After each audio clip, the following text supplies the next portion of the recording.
Now, let's talk about the long-anticipated regulation coming down on all the different internet companies, and in particular, how would it affect Alibaba Group as a company.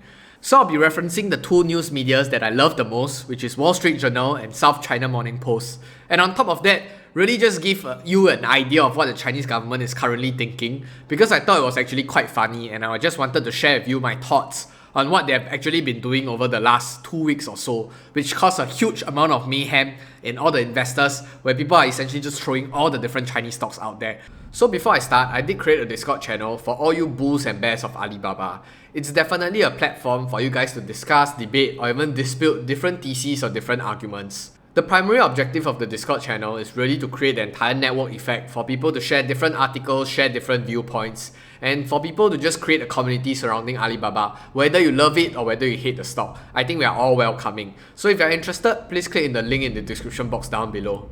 On top of that, I've also left my referral link for both Tiger and Moomoo brokers. They're essentially a China brokerage firm that they're expanding aggressively worldwide, especially in the Singapore and Southeast Asia region. So for those of you who haven't created, what are you waiting for? Ultimately, it's best to just earn the free money, right? With that, let's get right into today's topic. China unveils new rules targeting anti-competitive practices by internet companies. So part of a recent wave of regulatory action, the draft guidelines detail prohibited behaviors such as blocking rival products and discriminatory pricing.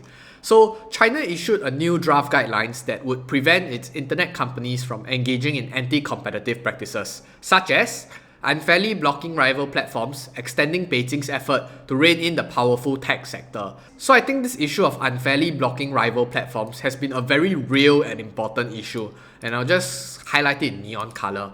So as you all know, the two of the biggest tech companies in China before this entire crackdown was Tencent and Alibaba, and both of them have their own specific ecosystem. So if you were to really look at these two companies with this two big ecosystem, so it's essentially like CCP is the parent, while these two companies are their kid, and both kids have always not been talking to each other, and it's definitely bad for the entire family culture, because why would you not have your two kids talking to each other, and it essentially just spoils the entire atmosphere of the family.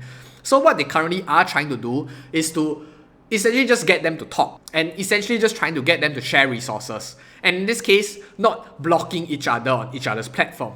So as you can see, China's State Administration for Market Regulation included a detailed list of prohibited behaviors that regulators said could harm internet users and limit market competition, including controlling user traffic, blocking competitors' products, and discriminatory pricing. Honestly, all these sound very sensible to me, to be honest. I do not know why people are extremely afraid of all these different regulations kicking in. Who are they ultimately trying to protect? They're ultimately trying to protect internet users. Of course, a lot of naysayers will start saying that, oh no, because they want control. Honestly speaking, there's a huge irony with that statement. You guys have always been obsessed in saying that, hey, CCP wants control. They want 100% of the control. If they really have 100% of the control, do you think they would need to regulate now and be so hard on in terms of their regulations? Everything would be orchestrated in what they have thought out and envisioned it to be in the last 5 years. Why do they need to let them grow for 5 years and then now start cracking down? If they really have 100% of the control. That's what I really don't understand. So now, the market regulator said that the new guidelines targeting internet companies were intended to clarify an existing law on unfair competition. So the guidelines will allow China's antitrust regulators to move more quickly to regulate the digital economy. It will streamline the procedure to target such issues by requiring a lower burden of proof compared with the current framework. And this list included false exclusivity and blocking of competitors' link. So I think this entire idea of why they wanted to streamline the procedure was also because they wanted all this lower level of government to also be effective in dishing out all these different regulations and ensuring that companies keep within the boundaries and the lines. So honestly speaking, of course, as you know, in a bureaucratic system, people higher up the value chain or people higher up the government chain would have a greater amount of autonomy and greater amount of authority to set forth this kind of regulations. And I think what they really wanted to do is really to pass down this autonomy and pass down this authority, is to really embrace the entire idea that you do not want things to blow up until it's of a disproportionate effect, and then you wait the highest form of government to step in to do the regulation and to ensure that companies play by the rule. By letting more autonomy down the line allows for all these lower level of government officials to also do their job in a much more effective way and ultimately constituting a much more effective government. Next, an investigation by Beijing's top market regulator found that the e-commerce company had abused its dominant market position by forcing vendors to exclusively sell on its platform. So this is the E problem, which is 2 choose 1 by Alibaba. And I thought it wouldn't be a very durable competitive advantage if all they have is the ability to force merchants to sell only on their platform and be exclusive on their platform. Alibaba, on the other hand, should focus a lot more on value creation, making it more advantageous for merchants to sell on their platform, making it easier for them, more convenient, and maybe even a higher profit margin. And maybe that's when you create real value in the entire marketplace, rather than just forcing them and signing into your exclusivity contract, which I thought was quite stupid, to be honest. Previously, a Tencent platform such as its social messaging app WeChat generally wouldn't allow links to rival Alibaba's platform. For example, Alipay for payments or Taobao for shopping and vice versa. So I thought it was essentially just two kids not allowing each other into their platform and trying to be more exclusive. And I thought as Alibaba seek to comply, Tencent would also have to comply. And in this case, it would be kind of like a win-win for Alibaba anyway, because right now, JD and Pinduoduo is essentially just riding onto the entire Tencent's ecosystem.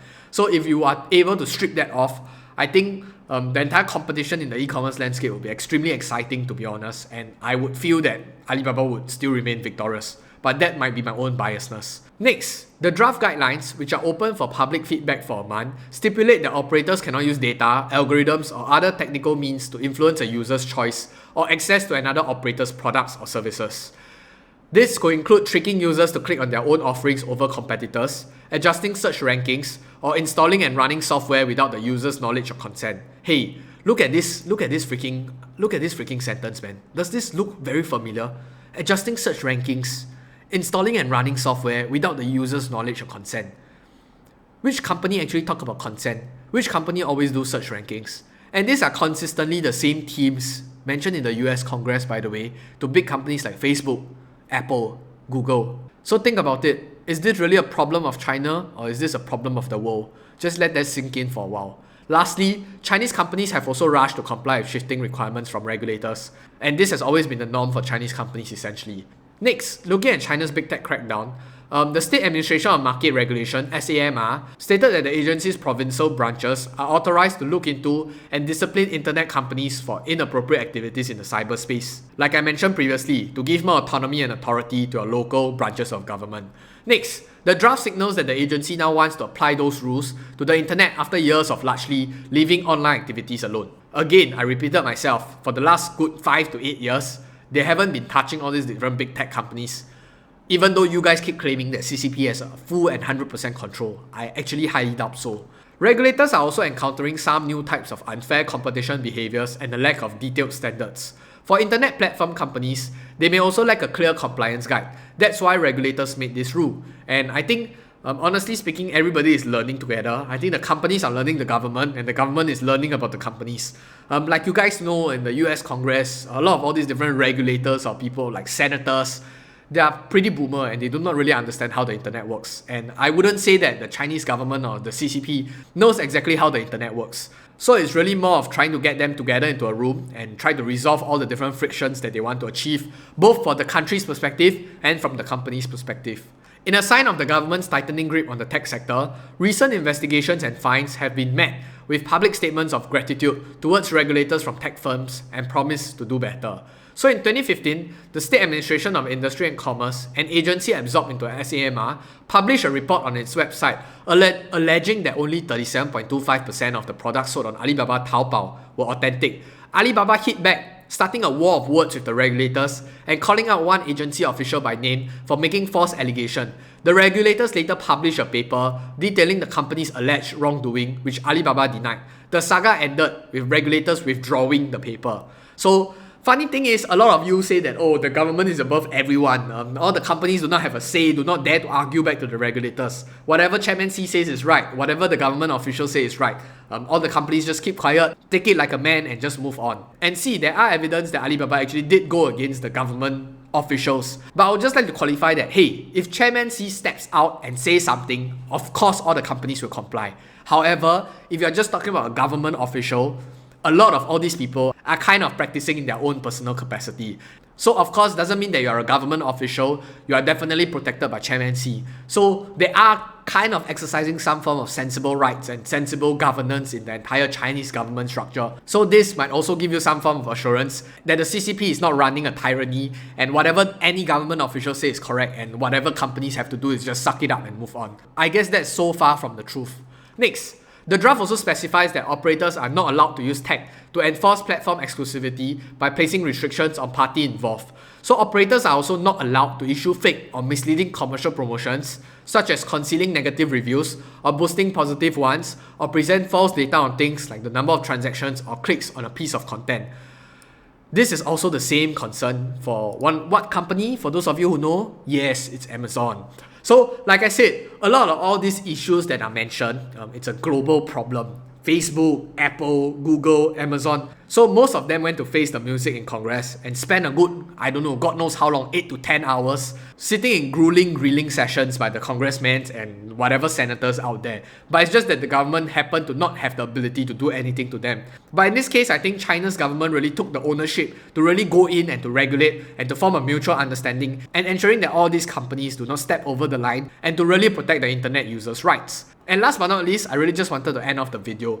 So in the previous article, I believe some of you very sharp-eyed viewers did see of this sentence. It said that the draft guidelines, which are open for public feedback for a month. So just to bring you to that public feedback forum, so this is the website of SAMR. It states that the notice of the State Administration for Market Regulation on soliciting opinions on the regulation particularly. So in order to stop and prevent acts of unfair competition on the internet, maintain fair competition in the market order, protect the legitimate rights and interests of operators and consumers, and promote the sustainable and healthy development of digital economy regulations. Now it's open for public for comments. The deadline for feedback is September 2021 on the 15th. And they have multiple options for you to launch your own feedback. So you can log in some of the Ministry of Justice network, you can log on to some of the website, you can send in your opinion via email, and you can mail your opinions by letter to the bureau. What happened to a dictatorship? I thought China is a dictatorship. The government actually listened to the people. I'm extremely mind blown. With that, I'll see you in the next video, but more importantly, I'll see you on the moon. Goodbye.